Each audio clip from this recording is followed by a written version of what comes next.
Hey guys, Stella Christoph here with another Elestrals video. We're going to be doing something a little bit different today. Instead of pack openings, I'm actually going to show off the deck I most recently built. If you don't know, for me, I played Yu-Gi-Oh! As a kid, so I'm seeing a lot of that aspect in this game. Sacrificing weaker monsters to become stronger, which would be your Ascension, attacking your life points directly, attacking the Spirit deck directly. Without further ado, I'm going to start off with all of our one Spirit Elestrals. In this deck, I have two Sluggles. The good thing about the Sluggle, when you cast this Sluggle, you can return up to 3 spirits from your Underworld to your Spirit deck. This will basically be recovering your life points, recovering your Spirit deck. That way you can last longer in these games. A lot of people, as you know, most of these games last about 5 minutes, sometimes less. If you screw up, if you use too many spirits, you're going to lose the game really quickly. After that, I have 2 Dratuga in my deck. This is the newest card coming out for Frostfall. It came out for Shattered Stars Month 4. This does the same thing, except for when you receive 1 or more water onto this card. So when you Nexus water to this card, you can return up to 2 spirits instead of the 3. Again, trying to recover your life points. As you guys know, the Spirit deck, that's how you summon, that's how you cast. Everything in this game revolves around that 20-card Spirit deck. Next up is going to be another new card that was released in Shattered Stars Month 2. This is Bubloon. Bubloon is really nice because all the water creatures on the field, it does help your opponent as well, get +2 attack and defense. So if you have 2 of these on the field, this is a 1-2 for the attack and defense, automatically jumps to a 5-6. Next up, we're going to have Veritaqua. This one, when it attacks a defense position Elestral, it suppresses that Elestral, which means they can't use their ability. It automatically destroys the card, and then this turn, this Veritaqua can't cause any harm to the opponent's Spirit deck. Crackhead, another good card with a suppression aspect. This Elestral, when it's summoned, you can suppress a monster or Elestral on the other side of the field and it can't attack. This is really good that if you're going up, say, against a Pantera, which has the strongest attack in the game, your opponent summons that card, you're set. You can actually block that card from even attacking you. Tiflin's another really good one. I'm talking about attacking the opponent directly. I'm also talking about attacking their hand and their deck. When you cast this card, your opponent has to randomly discard 1 card from their hand, hurting them even further. Foamy, another one that kind of will help you out in a tough spot. That way you're not completely defenseless. When this Foamy is destroyed by battle, you can special cast an Elestral from your deck in defense position. It has to be a 1-cost water spirit, but again, as you've seen so far in this deck, I have a lot of 1-cost water spirits, water Elestrals. Tadpuff, I believe, yeah, I got 2 of these in my deck. This is a good one because you can special summon it to the field. Once you see my 2-cost Elestrals, you'll see why I did this. But this is something that you can get something strong on the field quickly. Say your opponent destroys your Elestral, you have nothing on the field. You draw this and you have a 2-cost Elestral in your hand. You can do a quick comeback and just really start messing the opponent up. That's going to be it for my water. I do have wind and fire in this deck as well. Very limited quantities. Peliquarius, I do have 2, and as you guys can see, I have both versions of this card, both arts of this card right now. This is a wind card, but it's built for water decks. When you normal cast this Peliquarius, you can search your deck for 1-cost water Elestral and add it to your hand. Again, you go right back over to this Tadpuff. You need to summon something strong. You draw, you can't get a 1-cost water Elestral. Peliquarius is going to help you get there.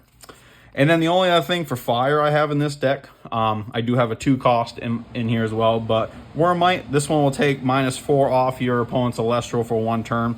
Again, very good if you have a opponent's card has, say, 8 to 10 attack. Drop it down to a 4-6 right away, summon something stronger, and able to really get your comeback. So that's going to be it for my 1-cost. Now we got our 2 costs. Globby is going to be the first one, and with Globby in the deck, you probably can already guess what the 3-cost is. Going back to the Yu-Gi-Oh aspect, sacrificing weaker cards that become stronger. Yu-Gi-Oh has a star system for their summoning. 1 through 4 you can summon right off the bat. 5 to 6 you have to sacrifice 1, and 7 to 8 you have to sacrifice 2. Globby would be our 1 sacrifice, but the good thing about this is if I can get this on the field, when you can special cast this into Majesty if it has 3 spirits on it. So again, if we do a Nexus effect, I have to summon it with 2. If I can Nexus a water spirit onto it immediately, I can special cast it that turn. Krakatuga is going to be our fire Elestral, water and fire. When you expend 2 fire spirits from your spirit deck, your opponent has to expend 3 spirits from their deck. Again, attacking that deck correctly, trying to put the pressure on your opponent, trying to get them nervous. You don't want to give them too much time to think. You don't want to give them too much material to fight back with. Javalantis, I actually have 2 of these in my deck. Again, talking about attacking those spirits, the spirit deck. When Javalantis destroys an opponent's defense position Elestral in battle, the opponent must expend 3. So again, even if I don't power this up with, say, Bubbloon, attack 6 is pretty good. I actually have a card coming up. It's going to be called Tsunami, which turns your non-water Elestrals on both sides of the field into defense position. So I play that counter right off the bat. I can go ahead and just to keep attacking. If I get both of these on the field and I attack each turn, that's going to be up to 6 spirits I can make them expend, quickly whittling down their spirit deck. Next one is one of my personal favorites. It's Zephyrog. It's a water and wind Elestral. Again, not that strong with a 4/3, but again, this card can actually attack your opponent's spirit deck directly. So say they're on the fence and they only have 2 spirits left or 1 spirit left, and they got a Penterror out. Not much you're going to do against a Penterror without really powering up your Elestral. This can bypass that and win you the game. Having 2 of them in here, same thing. If they're both out, I can just keep going and keep whittling down their spirit deck. Crack King, my last of my 2 costs. Again, putting pressure on your opponent, not giving them a lot of room to breathe, a lot of room to move. With Crack King, when I summon him, I can take 2 of their 4 Elestral zones and block them out. So again, I can still get 4 Elestrals on the field, and they're only going to have 2, and I can continue to keep putting on that pressure. Trying to get them nervous, trying to get them to mess up. And then I only have 1 3 cost, and that is going to be my Stained Glass Majesty. I recently pulled this in my Shattered Stars month 4. This one, when it's in defense, which is a 6/14 if you can't tell by the Stained Glass, this Majesty gets +1 attack for each enchanting water spirit on your field. Water enchanted Elestrals cannot be targeted by your opponent's Elestral effect. So again, if this is on the field, whether attack or defense, if I have a defense, one of the strongest defenses in the game, if I have my Blood Balloon out, just 1, that's going to make that a 16 defense. Not much is going to be able to do that without having some kind of other rune or some kind of ability helping them out. Again, can't be targeted by Elestral's effects, so you basically suppress all your opponents. If the moves aren't suppressed, probably a bad choice of term, but you're really going to protect your entire field out with that. So those are all the Elestrals I have in my deck. Next, we're going to go to our runes. As I explain these runes, I'll also be explaining the terms along with them, because there are 4 or 5 different rune types in this game. Now, runes are going to be a lot like your Magic and Trap cards for Yu-Gi-Oh! Poseidon, that is going to be our divine rune. All your gods are divine runes. A lot of them, especially Poseidon for this deck, when you cast it, which only costs 1 water spirit, you can add 3 water spirits to it, and then his special ability is you can Nexus those water spirits afterwards. So again, once I put the 3 additional, this will have 4 on there. In 1 turn, I can go ahead and move all 4 of those to a certain Elestral. I do not have one in this deck, but you have 1 Elestral, if I'm getting the term right, would be Oysteress. This was going to go in my deck. I made way for other things instead. But this Oysteress gets +1 defense for each enchanting water spirit on the field. So this is a 1/3. With the cost to summon it, it does come up to a 1/4. If I go ahead and have Poseidon, add an additional 4 for an 8 defense, I can go ahead and get rid of that Poseidon and put all 4 spirits on this 1 card and constantly have that defense ready to go, just in case someone wants to destroy my Divine Rune. Again, this did not make the deck. I made room for other cards, but this would be a perfect card when I build my side deck. This would be a perfect card to put in there. So anyway, back to Poseidon. I actually have 2 of these. Again, just pulled these out of my Shattered Stars. Loving the statue feel. If you guys didn't know, there was actually a community member that gave A-Drive the idea for the statues and for the stained glass cards. The next one is going to be your arena, your field spell, whichever term you want to use.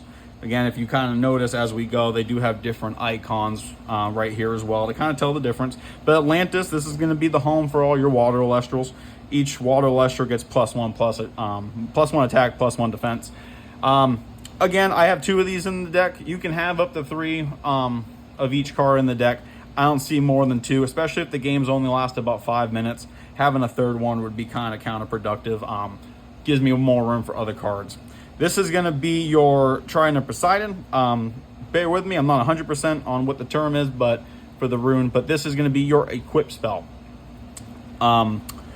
This one, basically, any empowering Elestral gets +2 attack and cannot be targeted by counter runes. Counter runes I'll be showing you here shortly.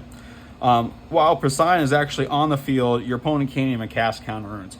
So I talk about getting rid of Poseidon and say putting all the spirits on the one card. This is one of those times that you want to keep at least maybe one spirit on that Poseidon. And again, I'm talking about putting pressure on the opponent. That's something that's going to do. If they can't do their counter runes, then you don't have any worries to keep attacking their Elestrals, attacking their spirit deck, winning the game.